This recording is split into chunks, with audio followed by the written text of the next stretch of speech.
All right, we can do a little bit of an update on the annual, the progress of it. There's been some holdups.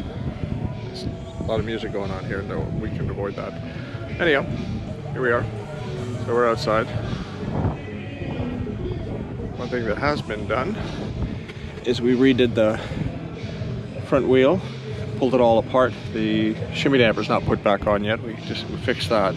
It's lacking some lubrication, but we split the wheel and find out that the tube on the inside was actually split and cut. And somehow it was like that for a long time and it didn't deflate. But rebuilt that properly, all lubricated properly, the shimmy damper will go back on. The holdup was the cables. So the throttle and the prop cables were very, very stiff when I was flying it down, like so much so that it was uncomfortable to move them without any friction. And as it turned out, well, they were old, but one of them, which is still on here, which is the prop one, somehow, when it was installed, it's, as you can see, way too long. And rather than putting the correct one on there, this one was buried behind and just wrapped. So with this bend on it like this, there's absolutely no, not understanding why. It was tough. So we decided to replace them all, but it's very difficult to find new old ones, as it's called. So we have new ones. So we sent them out to a place called McFarlane, and they make brand new ones, which I'll show you in a minute. They arrived just the other day, so now the work can commence. But the inside, as you'll see, we're still all ripped up. Maybe because they kind of stopped when they found that. So this is what the inside of the plane looks like. Oh, the visor fell down. But they strip out all the floor and all the seats and do all the inspections of all the bits and pieces. There's a few other pieces that have been taken out of here. So they have to go through all of these cables, replace some other things before they can start putting it back together. And then of course there's the avionics that we want to have installed in there. We'll see if we can get to that. But really just want to get it put together so we can fly it out of here and then do the other things a little bit at a time if we have to. The new cables that I was talking about, those are them.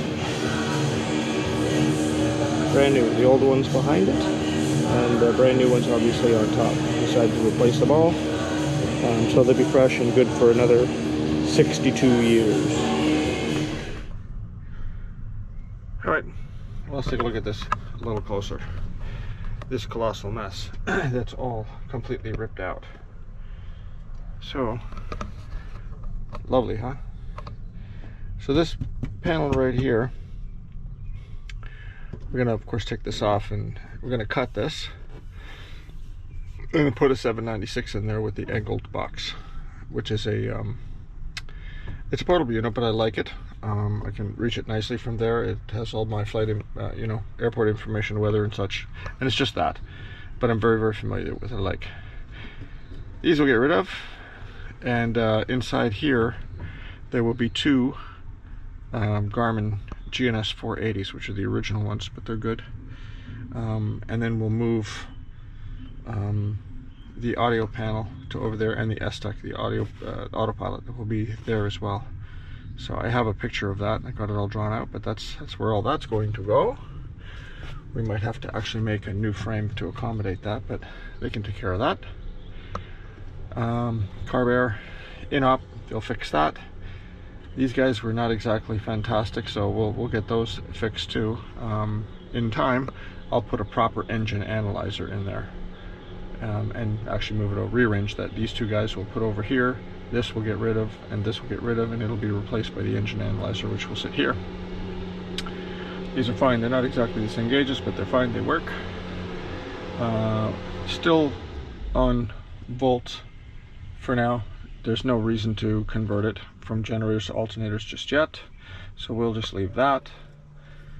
What else? Oh yeah, another thing we'll do, maybe we'll look for a place, is these two fuel flow meters down here. They're too low and I can't see them, so I'm actually tempted to move the two of them up into these up there somewhere, and maybe rearrange these, put them somewhere else, maybe even put those down there, because I don't really need to see them, swap them around, because it's more important that I can see the fuel flows, and put those two up there, and put them here and then put the suction one over here, just rearrange that.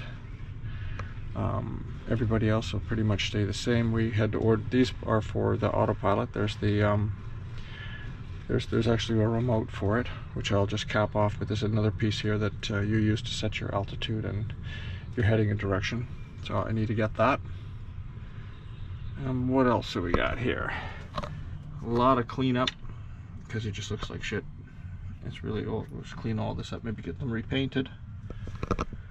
We'll leave this all like this for now, but when in another round where we put new fuel senders in the tanks, the size fuel senders, and switch to digital gauges, we'll find a place to put 2 of them here somewhere, or one that shows both sides, so we can see exactly how much fuel that we have.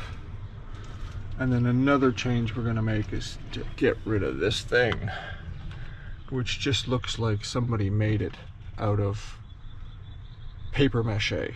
It's a vent, and I've seen them in other planes, but I'm sure we can redirect this air to somewhere else and get rid of this monolith, and then find a place to put the compass up here somewhere. I don't know. I'll take a look at some other planes and see how they've addressed that. Nothing else up here. And yeah, and then a bunch of cleanup. You know, take these off, repaint them. Jeff's gonna redo the wiring on those, all of them. They're everywhere. And we have some. This is not looking too fantastic, but we can see about getting that refinished. We'll also look into getting the headliner replaced, because it looks like an old couch. It looks like it's been up there since 1962, so that's got to go. And of course, the rest of the side panels are pretty healthy. The carpet's fine. There's nothing wrong with it. Needs a good clean. We ordered all the foils for the windows. A couple of them are actually not the right size, so we're gonna have to send them back. They didn't cut them right, and this foil was mistaken. There's another version of this plane where you can get with a slope nose, slope windshield, single piece, which kind of looks cool, but is horrendously expensive. It's like $6 grand just for the windshield, plus another $4 to install it.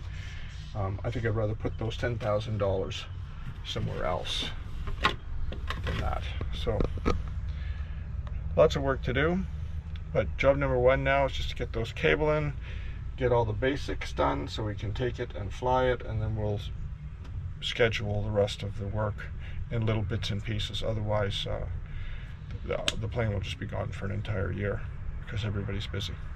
So there you have it.